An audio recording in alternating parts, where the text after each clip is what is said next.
think the more voluptuous and curvaceous I'm getting, the better I look naked, the less good I look in clothes. Well, you have to wear your clothes differently. You have to wear your clothes differently because I can relate to that. I shouldn't say that. Encore is amazing on anybody. This is the Kim Gravel Show.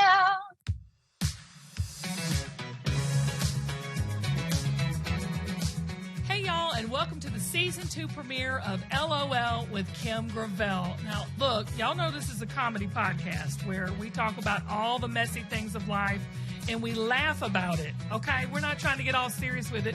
We're trying to laugh at ourselves and live and learn along the way. This season is jam-packed with so many great guests, a lot of new kind of things happening. Because why we do this is because we want to give everyone hope, laughter, and a little bit of confidence along the way. So, buckle up, Buttercup, because we are getting ready to take a ride down Season 2, and it's going to be a lot of fun. So get ready to live out loud, laugh out loud, and love out loud together. And hey, during this episode, we might sing a little out loud too. I'm just saying. You never know what Season 2 is going to hold. All right, let's do it. Okay, everybody, I'm so excited. Season 2 first guest is a powerhouse. Idina Menzel is here. She is a Broadway star. She's an author. She's a fashion designer. There's nothing this woman doesn't do. She's a Tony Award-winning Broadway star of Wicked. She was in the original cast of Rent. She's a Disney princess. Letting go. I mean, she has not let anything go because I'm telling you, she is on fire. She's my new friend. I met her at QVC, and she has a brand new line on QVC, and it's called Encore. Okay, perfect for her, right? Perfect for her. Speaking of QVC, we're excited to be streaming all of our videos and podcasts on QVC now. So go to the QVC streaming. We got a link right here in the description. You're going to see LOL with Kim Gravel, and you're going to see Zach, too, on a regular basis weekly from the podcast. Excited about that. Also, some things that we're going to... Right, Zach? Yes, we are. No, we're very excited about it. We're very excited. But and your mug is going to be on TV. Yes, you know what? You and Amy and all of my world, if you're in my world, you're going to be in my world. I'm a behind the camera person, Kim. You're pulling me in front of the camera. Well, you're behind the camera on screen now. You're still behind the camera. Okay, all right. We're just filming you behind the camera to be on camera. Now I'm confused. We're like 3 minutes into the season. I'm already confused. Well, I don't know. Look, you know me. I am always running with my hair on fire. So it's going to be good, okay? Just trust me. It's going to be good. Lots of things I want to talk about this season. I've decided something. I've made a decision. Okay. And the best time to make a decision is before you have to make it. Mm-hmm. Have you ever heard that? Tell me, what's that mean? You don't even know what that means? No, what did I just say? What did I just say? Let's see how much you're paying attention in Season 2. What? Am I supposed to be paying attention? Hold on. Wait a second. No, I hit record, and then you talk, and then I mentioned something. No. You were saying seriously. The best time to make a decision is before you make the decision. But I guess you're saying that you want to make the decision before you have to. Right. But you just think about the thing first. Yeah? No, I mean make the actual decision. That's what I've decided. I've decided this season on LOL with Kim Gravel, I'm going to manifest my weight loss and healthy body. I've decided I'm going to do it. So we're going to take that journey during Season 2 with all of this. And let's see what happens. Okay. I feel good about it. I feel good about it too. So what does it mean to manifest weight loss? Can we just no, you're going to have to tune in to the next episode because I ain't got time to tell you all that today. But I've just made that decision before other people tell me I need to make that decision. Do you know what I'm saying? I know what you're saying. Family members, doctors, all of that. Before you have to make it, I'm going to make it now, and I'm going to make it happen. I'm really excited because we are on QVC Plus. Hello to the QVC audience. You're used to being on QVC. Can you give me some pointers to what do I do? We're on QVC now. Zach, you just have to be real, authentic, and natural. Don't fake it. This is when you don't fake it until you make it. You just be you. Oh my gosh, I'm so glad you said that because that is the perfect transition into our listener question. Do you want to hear? Okay. So we always do a listener question on the show. Yeah. And Kim has no idea what the questions are. These are all sent to the show, and then I screen them for Kim. So here's a listener question that we have from a woman named Lynn. Oh, okay, so good. Lynn wrote to us, and she writes, I'm a mother of 2 young girls who does it all, as we all do. And I try really hard to keep it all together all the time. I believe kids, and girls especially, need to see the adults in their lives model self-confidence in order to learn it for themselves. But, she says, this is truly difficult for me because the adults around me when I was growing up would always be down on themselves and pick themselves apart. And I find that's what I do to myself mentally. So I feel really fake about all of it. I try to use the fake it till you make it advice on myself, but it doesn't work for me. Yeah. So she wants to know, how do you stay in such a powerful mindset for yourself, which in turn helps bring other people to the level that you're at? Excellent question.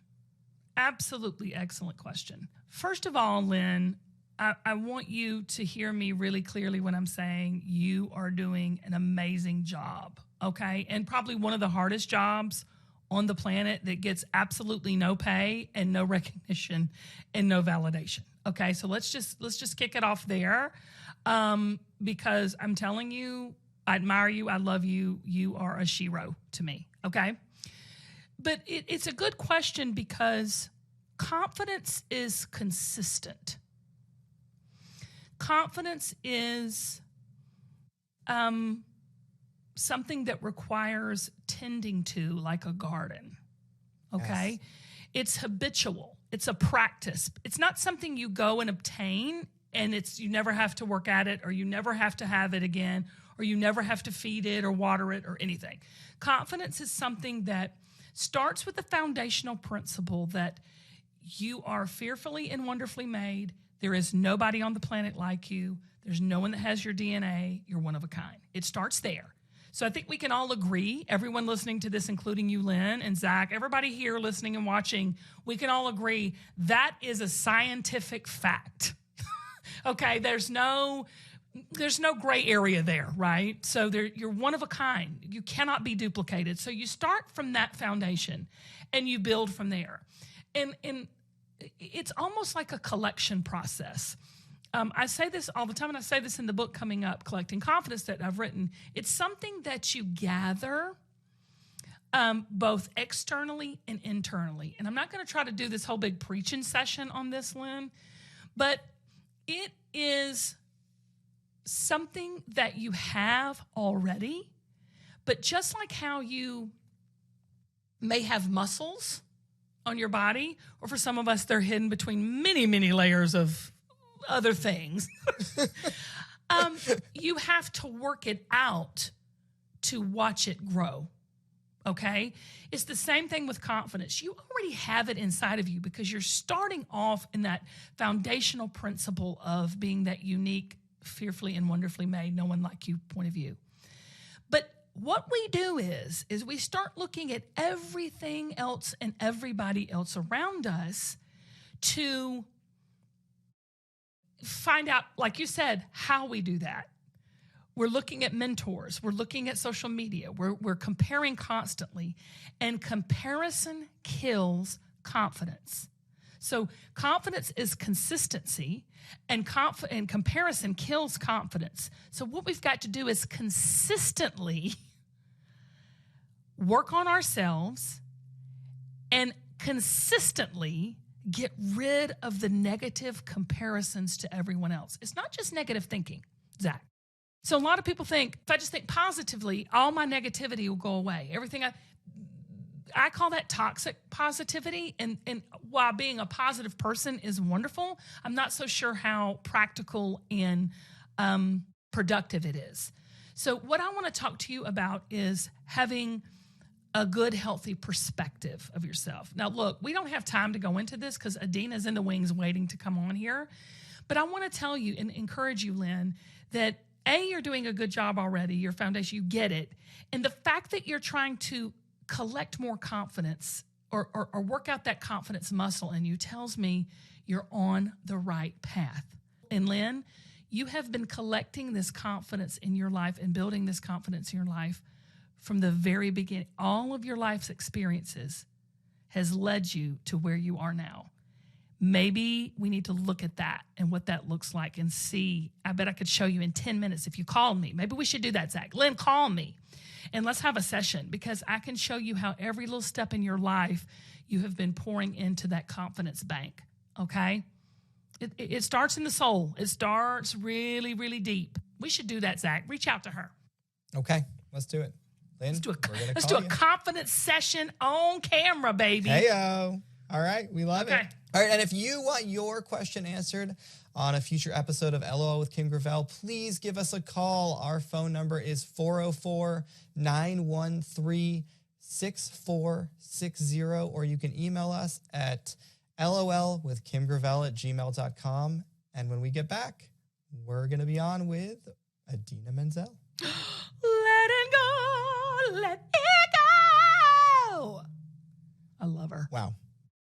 It's Idina Menzel. Idina Menzel. I'm so excited, y'all, because we have a superstar on the podcast today. Adina Menzel. I know. Wait for the applause to end. I know she's one of my favorite people of all time, but she's on the show today. Y'all, she's a Tony Award-winning Broadway star of Wicked. She was the original cast of Rent. She's a Disney princess. Oh, my God. And her iconic portrayal of Elsa in Frozen franchise. And this is the coolest thing, I think, about Miss Idina Menzel, is now she's part of the QVC family. She is my sister from another mister on QVC. Welcome, Adina. I'm so glad you're here. Thank you so much. Oh, my I'm God. so happy to be here. I need to sing you like an opening theme song. We need to come up with that for you, and then you can hit it.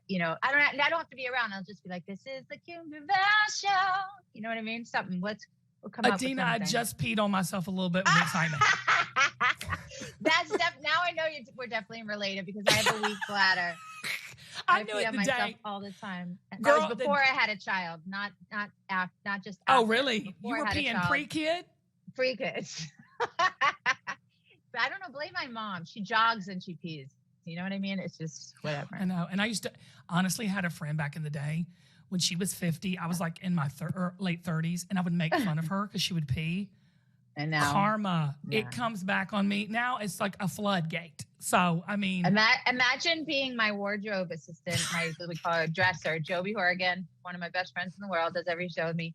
And if something really happens, if I've been drinking a lot of water, Yeah. because I'm singing or I have a cold, and it shows a way of drinking all the water, and then someone does something really funny and I laugh.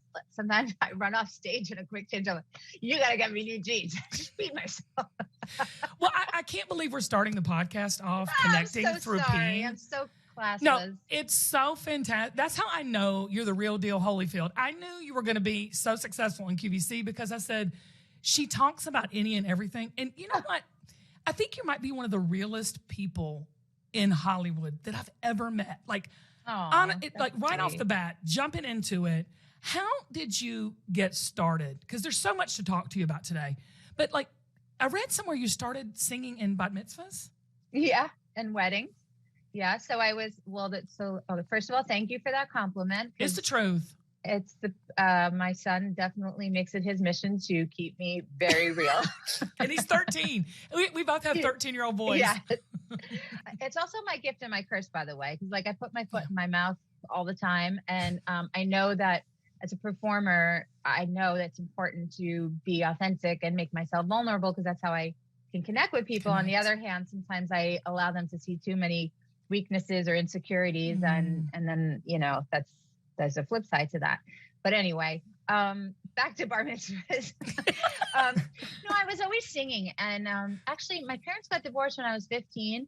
And my mom started dating this guy, Bob, was his name. Haven't said his name in like 30 years. He was really supportive of me, actually. We got along really well. And he thought I was really talented. And he said, you should write music, and you should also, if you want, I know this guy who has got a band. It's called Tony Saida and the Echoes from Oceanside, Long Island. What? Exactly what, yeah, like Adam Sandler from Wedding Singer, kind of like that. So anyway, so I put together a 3-song demo. It had the song Evergreen, We're Walking on Sunshine, good one. and Flashdance. And those were the only 3 songs I really knew. And then I auditioned for this band that did all kinds of parties all over Long Island and Connecticut and Manhattan and Jersey. But I was 15, 16 years old doing it. And I was lying about my age. So I was around all these like 30-something-year-old guys, musicians. And I would walk into these places like in my cute little black dress and my fake diamond earrings that my mom gave me. Oh, and I love a good pair of fake Kubrick zirconians, don't you? Right. And I did my thing. It kind of made me grow up fast. It kind of made me sort of set the tone for my spontaneity and just kind of like being okay with good mistakes, and like welcoming mistakes. What do you mean by that? What do you mean by that? Because everybody listening, good mistake seems like oxymoron. What do you mean by that? Yeah. I just think it's what endears you to people and makes them see the real you. So we shouldn't be afraid of those kind of mistakes. Like it's that imperfectly perfect stuff, I should say the other, perfectly imperfect. And I find that, anytime I've messed up in an audition, that's the audition I got. It's never the one that I was perfect on. Like for Wicked, I totally screwed up the end where I was like, bring me down. I totally cracked on the me. And then I screamed the F word, which I thought, oh my God, they're going to crack. And then I looked at the accompanist and I said, I'm going to take that again. And I nailed it. And then Joe Mantell, the director, said, now I know she's got that power of the witch, and that's what got it for me. So by making that mistake and seeing my determination or seeing my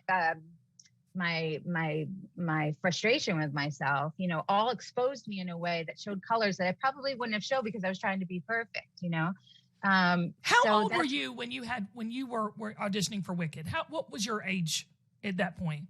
I was 31 or something. Wow. 30. Okay. No. Auditioning for Wicked, because we did a workshop for 5 years. Musicals take a long time. So you go through this developmental process. Yeah. So for 5 years, every 6 months, we do a new incarnation of the script, new songs, things that were working, things that weren't working. So I was probably more like 28. And then by the time we're on Broadway, it's like 32 or 3. I'm forgetting I'm so old now, I can't even remember. But no, you're not, girl. We are the same age. How old are you now? Because I read somewhere 51. you said. So how was that for you? Like, because I'm looking at you're telling me this story about like Wicked, and I'm thinking, kidding. No, but I'm thinking like, wow, like you've been in this business a long, long time, and you are still reinventing. You are still having rebirths of this. Yeah. We all are. Of Adina. As women, we all are. I think. I mean, yeah. I just. I don't know. I'm not gonna. People have been asking me a lot after turning 50, and I guess I'm supposed to say, because I'm a role model for empowerment and all this stuff, that I love it. But no. Well, first of all, they're redoing Wicked with a new cast because I'm too old. I mean, there's a lot of things that are. Girl. Now don't make me. Let me take off my earrings. But it's just a lot of these things are coming back around and going, forcing me to look in the mirror, so to speak. Wow. And and like I'm going on vacation next week with my husband. I'm trying to force myself into my bikinis, and I'm like, oh, this looks different than when I was 30. But on the other hand, I don't want to put out all of that negativity. I recognize that I still can be beautiful and sexy, and like when I am more confident, or I'm faking it till I make it, I like to say. Then I feel good. And I shouldn't say this because we shouldn't say that. I was going to say it, but I realize I'm publicizing my clothing. But I think the more voluptuous and curvaceous I'm getting, the better I look naked, the less good I look in clothes. Well, you have to wear your clothes differently. You have to wear your clothes differently because I can relate to that. I shouldn't say that. Encore is amazing on anybody. But if you're just naked, ladies, I think for us with the curves, we look even better in front of our partners because, you just see all the symmetry and everything. And listen, I got so much symmetry, honey. You can't even hold it on this camera, okay? So I got too much symmetry. No, I totally hear what you're saying. But I'm reading all about these projects you've got coming up, Adina, and it seems like being 50, you're more busier, that's even proper grammar, than you were when you were in your 30s. What is going on? I don't know. It's like the same. It's like when I just had my son Walker, and I thought I'm never going to work again. I had gained all this weight, Yeah. I'm Oh, hormonal. And then out of nowhere, then Glee called. Right. Granted, they wanted me to play Leah Michelle's mother, which was not the most complimentary, considering I wasn't that much older than. But but no, work comes like just when you allow yourself to have a life and to sort of just when you choose yourself, when you make decisions that are for your mental health and you feel positive, or you close one door, another door opens. I really believe that, and there's something about getting older that does actually relax me as far as my ambition. I feel less ambitious, but more stuff's coming in. How when you're younger, just like trying to get it going, I was pounding the pavement. For me, I was singing with my bands, auditioning everywhere, do the whole thing, and it was such hard work. And now that I'm older, and I'm more, I feel like I have more to offer than just my talent. I'm a mother, I'm a wife, I'm a good friend to people. I'm trying to work on these different businesses. That the more confident I am as a whole person, the more opportunity has been coming in. Because you just recently wrote a children's book called Loud Mouse. What is that? Oh yeah, that's exactly isn't what that I'm great? saying. Yeah, it's because this is a perfect example. That's something I'm doing with my sister. She's younger. She's 3 years younger than me. She's my best friend in the whole world. And that we did during the pandemic about, a young girl fashioned after myself who has this big, big voice, this big talent, but is just sort of reluctant to really own it and step into her light and draw attention to herself. When I was younger, honestly, I feel like a lot of kids, and it's not about just the singing talent, it's whatever it is that you're finding that you're really good at. A lot of times we feel like we have to hide that, make ourselves smaller because other people around us, maybe they won't like us for that. Maybe they'll find it threatening, or maybe it will be incredible and draw attention to ourselves. And then how does that feel? That's so scary, So there's so many conflicting feelings we have with being our best self. And I wrote a song for it that See, I'm that's going to what put out. saying. You're so talented, but look, I mean, so of course, you've been on Broadway, you've been on TV, you've been on film, you're a writer, you're, now a children's author. But what in the world drew you to QVC? Because we had this conversation before we started this podcast. What drew you? It ain't to easy, QVC? baby. No.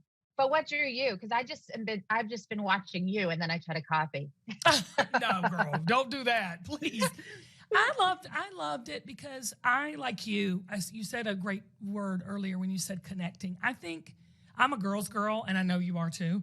Like I'm pro girl, getting out there doing her thing. That's why I love to see your children's book, how it's just encouraging young girls to do that. And I loved the medium of it. I love being able to just talk directly to the camera, and I love live TV. I love the spot because if I have to prepare, like for you to prepare something for 5 years, I would be 6 feet under. There's no way. I don't have the attention span of a gnat. So, I mean, I couldn't do it.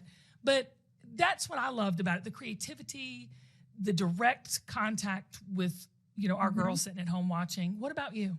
What I love about it is, yes, I feel like I thrive in a live situation. I think so too. I know you do. It's what I do. But more importantly, I think it's important to earn people's trust. And I understand, and I feel like the consumer is so supportive, but also discerning, and want to really feel like you're talking to them and you're speaking to them and you're listening, you're seeing them. And so for someone like me, especially, comes in, it's like, oh, I'm a designer now. It's like I wanted to really say, okay, I'm going to have to prove myself, and get that integrity and the street cred and all of that, because I'm a new designer, and just because I feel like I might be good at it doesn't mean that I can. So I just feel like there's a truth serum, and you have to earn your right to be there. And definitely the reaching through the screen and being able to connect with everyone, and my line specifically being less fashiony and more about letting the Yes. person's soul shine through, and it I just being loved it. basic stuff that we feel really good and classy in, and the fabrics feel good, but it's not like, overpowering us. And that's, I mean, other than a red carpet here and there or like crazy costumes, I live in stuff that just makes me, I just want to Comfortable. feel comfortable all day. Yeah. Yeah. I bought several of your pieces that day because we were on the same day. And so I was like, Uh-huh. oh, that's cute. Oh, that's cute. And I loved it because when I saw it, I was like, that's so cute for all sizes. I love the fact that you're inclusive in your designing. I think that a lot of people, especially celebrities that come from the background of Hollywood, miss that mark that, hey, we're just moms, grandmoms, daughters, sisters, Yeah, well- aunties, Well, But we all and the look truth cute. is, I mean, I can't tell you, there's been several times where I go to do a photo shoot, some fancy photo shoot, and they ask me for my sizes, and I show up and there's just sample sizes on the rack that I can't fit into.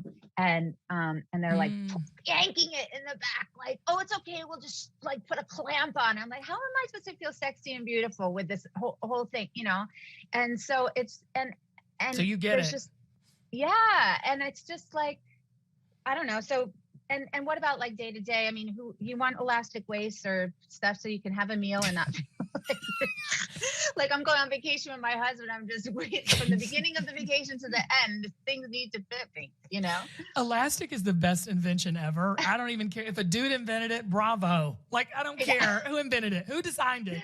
Thank you. Exactly. And my boobs go up and down. Oh, I'm not supposed to say. See, You this can is the say things I'm boobs, learning about honey. QVC. I have to say bust, but I always say boobs. Oh, But, I say boobs too. You do? Yeah, Okay. girl. I ask for. Girl, Okay. I say a lot of stuff that I have to just say. Oh, I'm so sorry. Well, so my boobs go up and down sizes depending on my weight. It's the first thing that gains weight are my boobs. So, it's just like you need stuff that just works with you and that you don't have to feel like you have to buy something new. The bra line, all that kind of stuff. I get it. So I just want it to feel easy, and I get overwhelmed when I walk into my closet to make decisions about the silliest things. Like, is it okay to wear navy and black and like. No, let me ask you a true story. I mean, be real right here. Do you find yourself like wearing the same thing every day? Like I buy 3 or 4 things, even in the same color, and I'll just wear it every day. Are you like a uniform Yes. gal? Well, that's what I'm saying, because I have a stylist for certain, like a movie premiere or something, Right. but I don't have a stylist to get up in the morning and go to drop my kid off at school. and so sometimes I show up, and there are some women that have that gene of like, they really know how to dress no matter what. They just take to be half asleep and they look fabulous. And I'm not. I'm not my that hair girl either, extensions girl. are showing. Like I have a dreads hanging out here, and my shirt. One time my shirt was on backwards, and then people look at me because they think I'm famous. I mean, but that's okay. So this is another way we relate, not just to QVC, but also like my kids. I've started talking their language, and I read where your kid got mad at you. Your son got mad at Yeah. you because you were you saying can't like, say. I said that's fire, or that's such good drip. I said that's so drippy or something. He was like, "Oh my god, you cannot say that. That's so Okay. embarrassing." So there's a couple of words I'm going to give you that went today or when you talk to them. Okay. Bussin'. Have you heard bussin'? No, what is Okay. bussin'? Bussin's like that's so amazing. That's bussin'.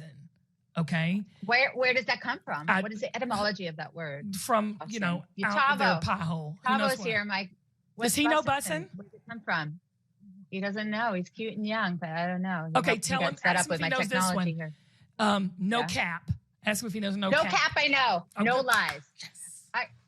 But you can't say that. We sound like idiots. But yeah, no cap. Or he'll go, Mom. He'll say, Mom, you're capping. I'm like, so where?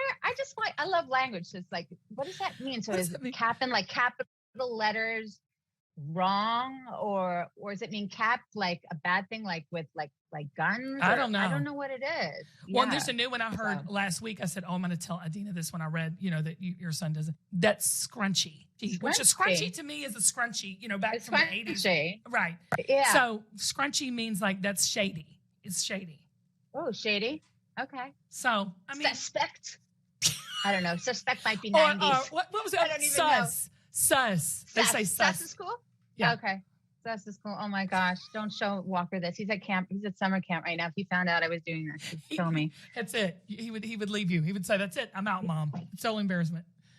All right, I just want to tell everybody to check out Adina's line on QVC. It is so cute. It's called Encore. And I think that what I loved about it was obviously so many people are big fans of you. I mean, I was reading the chats, girl, and people were like, "Oh my God, I love you so much. thanks. I love you so much." And I think, can I just say something? We trust Yeah. you. You're already there. Oh, thank you. I appreciate that Your so life much. That speaks for means so itself. much to me. It does. Thank you. And we need Thank you. you. Thank you so much. I feel so welcomed into the family. You know, everyone is so sweet and supportive.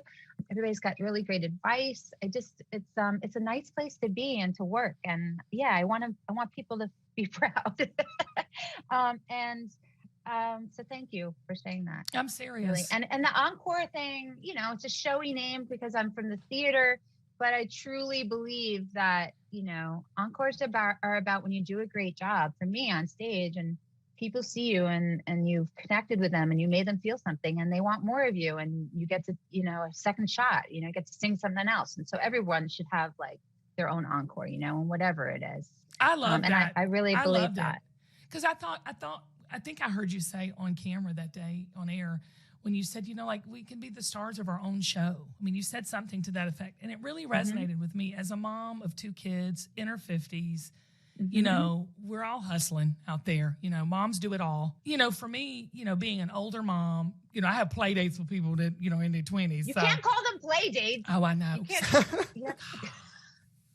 You have to call them like a hangout or something. I don't know. Meet up, whatever. I got to still drop them off. So for me, it's a play date. Well, then they should be a play date, right? Yes, exactly. Girl. And, you know, these young men with all their puberty, testosterone, is yours discovered girls yet? Like, maybe. Oh, we'll see what happens at summer camp this year. I mean, yes. But all I know is he's very cool, too cool for school during the day, but when he's really sleepy, he's a mama's up. boy. Yeah, and so I'm okay with that. I love it. That's great, Adina. I'm okay with that. Yeah. Kim and Adina, I'm actually going to break in because I can't let you go, Adina, without doing a Zack Attack. Oh, God, Zach. The Zack Attack is a fun game that we like to play with our guests. Kim has no idea what this is. That's why it's called the Zack Attack. Okay. So for the Zack Attack game, I looked this up, and all of the major Disney princesses, right, are in like their teens or early 20s. Okay. And that's fine if you're a kid, but that's not our audience. So that's why I'm good, because I'm like 50 playing a 12-year-old. I love it. Since Adina, you've played 2 Disney princesses, right? You're Elsa in Frozen and Nancy in Enchanted. Yes, and I actually consider myself a queen. Thank you very much. Elsa becomes a queen. She's a queen. That's okay. I'll take both. Yeah. Disney queen. I thought it would be fun to imagine our own new Disney princess who's in her 50s. Okay. All right. So I'm going to ask you some questions. And Adina, you go first, but you and Kim can like work on these together. Oh, God. What would the more mature and wise Disney princess be like? First, where would she rule? The wiser 50-year-old Disney princess, where would she rule? Well, she would rule Manhattan. Probably. I was going to say, come on, girl. Yeah. Would she have a sidekick? Would she have a sidekick? Would she have a ride or die BFF? I think so. Yeah. Yeah, it would be like my sister. It would be one of our best My friends. sister too. Yeah. Yeah. What would her magic power be, right? So a lot of Disney princesses can like talk to animals or like, you know, Elsa's ice magic hair. I know this one, but it's inspired because my son has talked about this before. I think she would have the power to heal, but also the power to eradicate. This is what my son would say: racism. He'd say to her, "Everyone, make people see each other all the same in some way." So, I think that's heavy. A good one. I know that's heavy for Disney. Heavy, but I think for my superpower, I would just want the instant snap your finger and facelift and body lift. Yeah. I'm going to be super shallow here, just so shallow. And the ability to do it to all my sister queens out there. I would just want to do so. Okay. Yeah, that's nice. So who would her villain be, right? Oh, the villain. Oh, man. Her villain would probably be herself. She'd have to talk to herself all the time. The side of her that's always putting herself down. I love that. Yeah. Well, this is the thing. I'm so over the villain thing. Like, True. That's why I went to myself. yeah, I just want to I just want to love everybody. Can we just all love each other and just Exactly. move on? Yeah. Yeah. Especially women on women villains. Like, Oh, I can't get down with that. setting women up to compete with each other and Don't all like that. it. We're done with that. We're done with it. Yeah, we need to lift each other up. Agreed. So no, villain, no villain. Okay, so no villain, but would she have a love interest? Oh, for sure. Several. Of course, several, exactly. Several. I mean, you get Yeah, 50 Okay. years old. Moving on. Yeah, I don't think she's tied down. And what lesson does she still have to learn? I'll let you go first. No, you say it. No, I don't even have anything to learn. I'm going to learn from you right now. By that laugh, I could tell it's something good. No, the lesson, well, it's not like other princesses do this, but for me, just the lesson I need to learn as Adina is just to stop apologizing so much. So, I mean, how many times during the day do I go, oh, I'm sorry, it's okay if I'm sorry, did I say that? That's a good Did that one, come out? So she, there's, she's not arrogant, but she doesn't have to apologize all the time. Yeah. So it's something that I'd like to learn this for me personally. I got so tickled, Adina. My mom's 70. I don't know if your mom's still living in, you sound like you've got a strong family unit. My mom is 75. She's actually models a lot for me on QVC. I mean, she's living her best life, but I just love watching her stand in her strength. Like you said, like she doesn't apologize. And in fact, she's a little scary sometimes. Like people are like, yes, ma'am, no, ma'am. And, and it's like, she's earned it.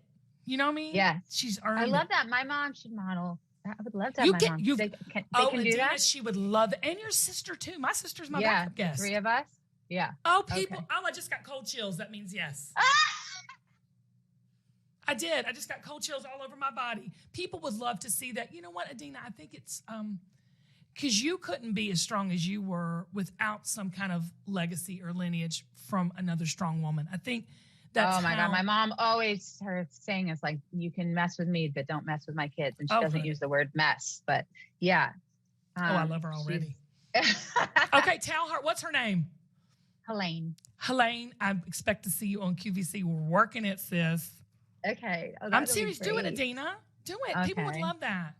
Okay. I will. So before we let you go, because we don't want to keep you too much longer, I've got what I do is this thing called rapid fire questions, just random. Yep. Okay. So don't think about it. Just Okay. Okay. Yeah. How do you take your coffee?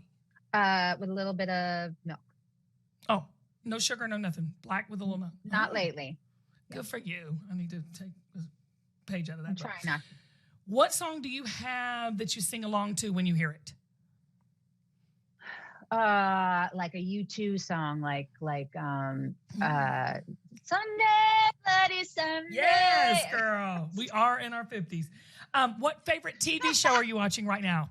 Oh, the one, the I Love That For You. Actually, I've been watching. Isn't that fantastic? Okay, here's another one for QVC. Watch Hacks on HBO. I've seen Hacks. Oh, well, don't you love she's Hacks? Selling the socks in the middle of the desert in front of her. I love it. Yeah, it's amazing. Okay, in a fight, would Elphaba from Wicked or Elsa from Frozen, who would win? Oh, I don't want to choose, but my gut is telling me that Elphaba from Wicked would win. I don't know why. Ballsy. She's ballsy. Yeah, she's ballsier. Yeah. What is the most Hollywood thing that has ever happened to you? Oh God, the most Hollywood thing. What's coming to mind? Like my mind is most Hollywood.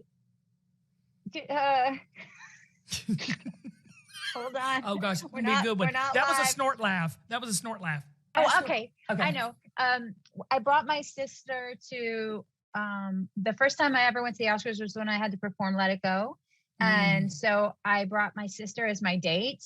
And she, she's a teacher out in Boulder, Colorado, or was at the time. And so the stylist got Vera Wang dressed both of us. And then we borrowed jewels for the night. And between the two of us, we were wearing like $3 million worth of diamonds. And then I was released from, I was doing a Broadway show 8 times a week, a show called If Then. So Disney flew me out to just do the thing, and I had to get back. So we do the whole Oscars. And then that was a whole thing that happened. And then with my name being mispronounced, but we'll talk about that on the next podcast. And then so we go, and they put me on a private plane, which is like the most incredible feeling ever for this little girl from Long Island who just wanted to be, successful one day and sing that. And then I'm like, but they said, take off the diamonds and give them to your sister, because she's going to go back to the hotel. And there's Kara, my sister, at the Beverly Hills. Oh my gosh. She was so scared. They have a security guard that waited outside a room because they weren't going to pick up the diamonds till the next morning. So I go off on the plane back to New York to do my show, and Kara is in Beverly Hills Hotel by herself wearing $3 million worth of diamonds with her pajamas, with a security guard outside the room, and wore them all night until they came to pick them up because she was so scared about losing it. Is that Hollywoody? That's yeah, you had me a private plane because I'm very curious about the snacks. Okay. What best advice have you ever received? I usually say something that my mom said to me before, which is whenever there's something really exciting that could happen, and I usually say, well, I don't know if it's going to happen. Or like when I was up for a Tony Award, and everyone was saying, you could win this. And I said, I don't want to, I'll be too disappointed. I'm not going to write a speech. And she said, for the next 2 weeks, could you just enjoy the feeling of being in this whole situation that you're come this far, and enjoy it. Stop thinking about what might not happen. If you don't win, you'll be maybe upset for a day and you'll get over it, but enjoy the next 2 weeks of living in this. And so I think it's about embracing the moment and being more present, which I also learned from Jonathan Larson, who wrote Rent. And for anyone out there who doesn't know, he was the creator of the show Rent, and he passed away on the night of our first dress rehearsal. And so the whole show, art imitates life, and sort of learning that this young man who was 35 years old saw his dream come true. He worked on the show for years. It finally comes true. And then he surprisingly passes away from an aneurysm. And his whole show is about these young people, creative people living in the moment and community and anyway, I'm going off topic, but so Jonathan and my mom. I love it. No, that's live now, because you don't know what tomorrow brings. So no enjoy day but it. today. Yeah. If you could only use one emoji for the rest of your life, what would it be? What would it be for you? Can you tell me? Oh, What it's would yours several, be? depending on how I feel. But I use the poop emoji a lot with the kids. For many reasons. Okay. Okay, that's thumbs good. up. I use thumbs up a lot. And the kissy, the kissy. Yeah, I guess I don't use them that much. I guess I would do the upside down face sometimes. I don't know what that means. So it's like whenever I'm I don't know. That's not good. It's a boring answer. No, Sorry. that's a good one. That made me laugh out loud. I loved it. That was great. What does that mean? Upside I'll have down. to look up and see which one. What does it mean? I don't know. Zach, what does it mean? So I just looked it up. The upside down smiley face says, you're going to love this, Adina. It's the embodiment of passive aggression, apparently. I like that. That's not what I felt, though, so I got to take that back. It can also mean just like sarcasm, irony, humor, silliness. Yeah. It says all of that. Yeah. That's it. That's it. It's that face right there. That's the face. That's it. Okay. Who's your celebrity crush? It was Andy Garcia for a long time. Wow, good one. You remember that movie When a Man Loves a Woman with Meg Ryan? Girl, Oh that's my a God, good one. he's so hot. When he gets angry, he starts cursing in Spanish, and it's so It's cute. so manly. And I have met him. I met him at a party. He was super nice and still gorgeous. And then Colin Farrell was one, but then I did a movie with him, and my ex-husband freaked out about that because he's like, "You're not supposed to be able to do a movie with your celebrity crush." That was a little bit of a problem. We went through therapy about that one, but but yeah, Colin and Andy Garcia. I like it. Okay, last question. How do we let it go? We let it go is about it's about harnessing and embracing your power and sharing it with the world, not hiding it, not suppressing it. And I think it's about surrender and about celebration of who you are and what makes you unique and what makes you extraordinary. Well, that's why I'm so glad you're with us at QVC, because now we're getting another aspect of you sharing your gifts and talents with us. Adina, well, you got to come back, girl. And listen, you better get your mother on there modeling. I'm not kidding you. I will. She's going to die, but yeah, I will. She's got to do it. I posted some pictures at Walker's 6th grade graduation. We were, my mom and I, and some encore. But hey, I just want to say thanks again. You're the best. You're the best. Beautiful. And I'm just, thank you for welcoming me. And I'm honored to be on your show. And thank you. I can't wait. Okay, I can't wait to get the children's book. I know you've got new projects coming out, and I love you, girl. And love you I too. Can't wait to watch you just rise on up at the Q. Thank you. All right, girl. Thank you. Love you.